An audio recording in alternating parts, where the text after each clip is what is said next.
Students, hello students, welcome to my channel for another video. So today I am going to upload video of narration, or in very simple words you can say direct and indirect sentences. ठीक है बेटा, तो आपका जैसा कि summer zone का भी examination time जो है पास आता जा रहा है, तो मुझे लगा कि ये नरेशन की वीडियो भी आपके लिए बहुत हेल्पफुल रहेगी. So today I am going to upload the video for narration. ठीक है, तो जो बच्चे 10th में पढ़ रहे हैं या 11th या 12th में पढ़ रहे हैं, नरेशन का तो उन्हें पता ही होगा कि डायरेक्ट और इनडायरेक्ट जो सेंटेंसेस होते हैं वो क्या हैं. जैसे आप डायरेक्ट वर्ड को यूज करते हो, तो डायरेक्ट मीन्स सीधा बात करना. When we quote somebody's actual words, जब हम किसी की बारे में बात करते हैं सीधा, तो it is called direct speech और direct narration you can say. But when we do not use the actual word spoken by the speaker, rather than we express his statement in other words without changing the meaning, मतलब कि हम उसे अलग शब्दों में उसी sentence को जब बोलते हैं बट उसका मीनिंग बिल्कुल चेंज नहीं होता, तो उसे बोलते हैं इनडायरेक्ट स्पीच. तो बच्चे इसकी नरेशन की क्या है, कुछ रूल्स हैं, मैं आपको वो बड़े ध्यान से सुनिएगा, but watch my video till and अगर आपको इसका रिजल्ट चाहिए, क्योंकि आपको पता है कि जो आपकी नरेशन है 3 नंबर के नरेशन जो है आपको आनी ही आनी है, और बहुत ही आसान और सिंपल वे में मैं आपको बताऊंगी. ठीक है बेटा, सबसे पहले आपको पता है कि एक जो नरेशन है, एक सेंटेंस में 2 पार्ट्स होते हैं. एक पहला पार्ट है, एक दूसरा पार्ट है. जो पहला पार्ट है उसे आप बोलोगे रिपोर्टिंग वर्ब, और जो अगला हिस्सा है उसे आप बोलोगे रिपोर्टिंग स्पीच. ठीक है, तो जो इसमें नरेशन में sentence is divided into 2 parts. फिर से सुनिए, sentence is divided into 2 parts, reported verb and reported speech. तो रिपोर्टेड वर्ब इज, इसमें क्या होगा, this indicates who tells to whom, कौन किससे बात कर रहा है. तो आसान शब्दों में जो पहला हिस्सा है सेंटेंस का उसे हम क्या बोलेंगे, रिपोर्टेड वर्ब.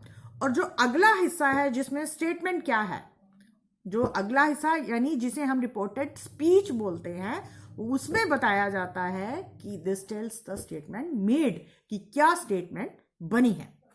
ठीक है, ये आपके आ गया पहला पॉइंट नरेशन का. पहले को बोलते हैं रिपोर्टेड वर्ब और दूसरे पार्ट को बोलते हैं रिपोर्टेड स्पीच. ठीक है, अब जैसे मैंने आपसे एक सेंटेंस सिंपल वे में बोला, Gautam said to Vikram, I have not brushed my teeth today. तो इसमें पहला हिस्सा क्या आया, गौतम सेड टू विक्रम. तो मैंने अभी आपको पहले बताया जो फर्स्ट पार्ट है उसे हम बोलेंगे रिपोर्टेड वर्ब. तो इसमें रिपोर्टेड वर्ब क्या आया, गौतम सेड टू विक्रम. और अगला पार्ट था आई have not brush my teeth today, ये क्या है, स्टेटमेंट बताई है उसने, तो ये क्या हुआ, स्पीच, रिपोर्टेड स्पीच. ठीक है, now rules for changing direct speech into indirect speech. ऐसे तो बेटा देखिए इसमें बहुत सारे रूल्स है, but according to your examination point of view rules बताऊंगी, ज्यादा टफ नहीं बताऊंगी. ठीक है, सबसे पहले आपको क्या करना है, जो इसका कॉमा है, इन्वर्टेड कॉमा है, जो इसमें डायरेक्ट स्पीच में होते हैं, उसको हटा देना है, और उसके बीच में क्या ऐड करना है उनकी जगह, वो सबको हटा के कंजक्शन दैट से आपने सेंटेंस को जोड़ना है ना. जब आपको सेंटेंस के ऊपर लिखा होता है change the following sentences into indirect sentences लिखा होता है, तो आपको क्या करना है कि सबसे पहले उसके कॉमे, इन्वर्टेड कॉमा सब हटा देने हैं, और जहां पे कॉमा, जहां से आपने कॉमा हटाना है वहां पे आप लगाएंगे दैट. ठीक है, उससे आपने सेंटेंस को जोड़ना है. दूसरा, जो आपका फर्स्ट पार्ट है रिपोर्टेड वर्ब में सेज वर्ड है, जो पहला आता है ना, जैसे मैंने अभी आपको बोला Gautam says to, Gautam said to Vikram, उसको आप चेंज करेंगे सेज टू या सेड टू, जो भी उसमें पहले रिपोर्टेड वर्ब, रिपोर्टिंग वर्ब में होगा, उसे आप किस में चेंज करेंगे, टेल्स में और टोल्ड में. सिंपल, सेज टू या सेड किस में चेंज होगा, टेल्स और टोल्ड. ठीक है, अगर and if there is an object in the reporting verb, otherwise it is written. ठीक है, फिर उसके बाद first person of the direct speech are change according to the subject of the reporting verb. क्या मतलब है इसका? इसका मतलब ये है first person of the direct speech. अब इसमें जो स्पीच कौन सी है? अगला हिस्सा, पहला हिस्सा जो है लाइक जैसे डायरेक्ट स्पीच हमने बोला, एक सेंटेंस में आपको बताती हूं। शैली सेड टू या Shaily says to Mayank, inverted comma आ गया, I have done my homework. ठीक है, अब पहले तो आप सेज टू को भी मैंने आपको बताया किसमें चेंज करना है, टेल्स और टोल्ड में। अब यहां पे सेज टू था, सेज टू को हमने टेल्स में कन्वर्ट कर दिया। ठीक है, शैली सेज टू मयंक, अब कॉमे हटा दीजिए। मैंने क्या बोला, कॉमे हटा के क्या लगाएंगे आप? दैट। अब फिर से मैंने एक बात आपको बोली थी कि first person words of the direct speech, पहला पर्सन वर्ड कौन सा होता है? आई। ये फर्स्ट पर्सन वर्ड है, आई को बोलते हैं फर्स्ट पर्सन वर्ड। और यहां पे जो आपको सेंटेंस डायरेक्ट स्पीच का दिया गया है उसकी बात चल रही है कि उसमें जो first person word direct speech का वो किसको देख के चेंज होगा? Subject of the reporting verb. उसका सब्जेक्ट रिपोर्टिंग वर्ब का क्या है? शैली है। जो आपका पहला हिस्सा है रिपोर्टिंग वर्ब, मैंने आपको बोला उसको बोलते हैं पहले हिस्से को, तो सब्जेक्ट होता है जो मेन, तो इसमें शैली है। तो शैली इज अ गर्ल, तो इसलिए वो क्या बन जाएगा? दैट के बाद आई जो है शी में कन्वर्ट हो जाएगा, और हैव जो है हैज में, she has done her homework, क्योंकि वो माई जो है उसके लिए यूज किया गया है, शैली के लिए। शैली ने मयंक को बोला कि मैंने अपना काम कंप्लीट कर। आप इसे हिंदी में ट्रांसलेट करके देखिए, आपको ऐसे इंग्लिश में समझने में थोड़ा मुश्किल आएगा, लेकिन जब आप इसी सेंटेंस को शैली सेड टू मयंक, शैली ने मयंक को कहा कि मैंने अपना होमवर्क कंप्लीट कर लिया है। किसने किया होमवर्क कंप्लीट? शैली ने किया ना। तो अब इसी बात को हमने इनडायरेक्ट लिखना था। तो थोड़ा सा जब आपको कंफ्यूजन हो तो आप उसे हिंदी में ट्रांसलेट कीजिए पहले सेंटेंस को, आपको अपने आप थोड़ा सा दिमाग में आ जाएगा। ठीक है, another sentence, you said to me, I comma inverted comma begin, I shall go to Lucknow tomorrow। अब मैंने बोला आपको said to किस में चेंज करोगे आप? told में कर दीजिए। says to को tells में किया था, said to को told में कर दीजिए, कॉमे हटा दीजिए, that आ गया। ना अगला जो है आपका रिपोर्टिंग, इसमें जो नेक्स्ट अगला पार्ट है सेंटेंस का, दैट इज रिपोर्टिंग स्पीच। उसमें है आई शैल गो टू लखनऊ टुमारो। इसको आप कैसे कन्वर्ट करोगे? दैट के बाद वही बात आ गई कि जो फर्स्ट वर्ड पर्सन है, तो इसमें फर्स्ट पर्सन वर्ड कौन सा है? आई है, आई है ना। तो आई किसको देख के चेंज होगा? वो आपकी डायरेक्ट स्पीच के सब्जेक्ट को देख के चेंज होगा। अब यहां पे इस सेंटेंस में आपका जो वो फर्स्ट पर्सन वर्ड है, यहां पे आई था ना, और पहला जो है इसका सब्जेक्ट इस सेंटेंस में यू था, तो वो यू में ही कन्वर्ट हो जाएगा। तो इसका आंसर बनेगा you told me that you would go to Lucknow the following day. ठीक है, next is second person words of the direct speech are change according to the object of reporting word. Second person words कौन से होते हैं? You को हम second person बोलते हैं, आई को हम फर्स्ट पर्सन वर्ड बोलते हैं। ठीक है, जैसे यहां पे बोला Som said to Nayan you are a good boy. Som said to Nayan you are a good boy. Som ने नयन को कहा कि तुम एक अच्छे लड़के हो। तो बात किसके बारे में हो रही है? नयन के बारे में। तो अब यहां पे यू को हमने किससे मतलब देखना है, किसके?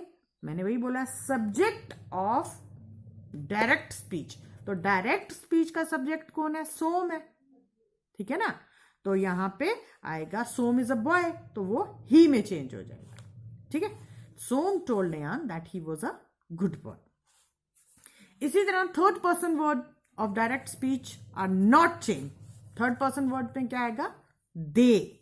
ठीक है, like Devansh says to Vikalp they were playing in the field, तो वो वैसा का वैसा ही रहेगा, सिर्फ जो वहां पे इन्वर्टेड कॉमास हटा के वो कंजक्शन दैट का यूज हो जाएगा, बाकी वो सब वैसा ही रहेगा। दे जब यूज होगा उसमें कोई चेंज नहीं आएगा। ठीक है बेटा।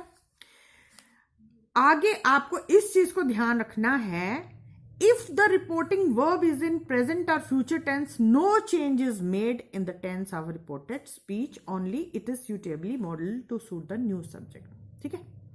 अब आपको कुछ चीजें ये भी याद रखनी है कि if the reporting verb is in past tense, अगर वो पास्ट टेंस में है तो जो tense of the reported speech is change, वो किस तरह से चेंज होगा? लाइक अगर वो सिंपल प्रेजेंट है, सिंपल पास्ट में कन्वर्ट हो जाएगा। प्रेजेंट इंडेफिनिट टेंस है, पास्ट इंडेफिनिट में हो जाएगा। Present continuous is change into past continuous tense. Present perfect tense is change into past perfect tense. Past indefinite tense is वो वैसे मतलब परफेक्ट टेंस में चेंज होगा, पास्ट परफेक्ट में। ठीक है। Past continuous tense will change into past perfect continuous tense. Past perfect tense will remain same, उसमें कोई चेंज नहीं आएगा, वो वैसा का वैसा रहेगा। पास्ट परफेक्ट कंटिन्यूअस टेंस में कोई चेंज नहीं आएगा। Will shall will change into would और should as per the new subject. Can will change into could, may will change into might. ठीक है बेटा। अब लाइक जैसे यहाँ पे कुछ वर्ड्स भी ऐसे हैं, ये भी वर्ड्स चेंज होते हैं, जैसे ago is change into before, here is change into there, just is then, now to then, next week the following week, these word is change into those, thus is change into so, tomorrow is changed into the next day, last night is changed into the previous night, today is changed into the that day, tonight is changed into that night, yesterday is changed into previous day। ठीक है बेटा, आपको simple सी चीजें याद रखनी। और कुछ हाँ जो यूनिवर्सल ट्रूथ्स हैं वो वैसे ही रहेंगे। प्रोवर्ब्स, यूनिवर्सल ट्रूथ्स और फैक्ट्स, यानी कोई मुहावरे, कोई सच्चाई, कोई साइंटिफिकल फैक्ट, कोई हिस्टोरिकल फैक्ट, वो है वैसा ही रहेगा। ठीक है। जैसे quit the teacher said inverted comma the quit India movement was started in 1942। तो वो आपको पता है कि क्विट इंडिया मूवमेंट 1942 में ही शुरू हुई, तो वो वैसा का वैसा रहेगा और दैट उसमें कॉमास हटा के उसमें दैट लग जाएगा। ठीक है बेटा। तो आपको क्या करना है, ऐसे तो आपके सिलेबस में और भी जो इसके रूल्स हैं, लाइक इंटेरोगेटिव सेंटेंसेस के लिए, इंपेरेटिव सेंटेंसेस के लिए, प्रपोजल्स के लिए, तो अभी के लिए फिलहाल के लिए वो मैं आपको इसकी अलग से एक और वीडियो बना के उसमें आपको बताऊंगी। तो अभी फिलहाल के लिए आप इसी वीडियो को ध्यान से देखिए, और अगर आपको कोई प्रॉब्लम आ रही है तो आप मुझे कमेंट बॉक्स और पूछ सकते हैं। ठीक है बच्चे। तो आपको सिर्फ एक बात का याद रखना है कि अगर आप डायरेक्ट और इनडायरेक्ट को करना है, आपने कन्वर्ट करना है, दो ही चीजों का याद रखना है। एक तो आपको उसका रिपोर्टिंग स्पीच और एक उसका रिपोर्टिंग वर्ब। एक उसका जो जब आप उसे जो उसके कॉमाज हैं, जो उसका इन्वर्टेड कॉमाज है, आपको उसे हटाना है। हटाने के बाद किस वर्ड का यूज करना है? दैट का। ठीक है। तो stay safe, stay home and keep watching my videos.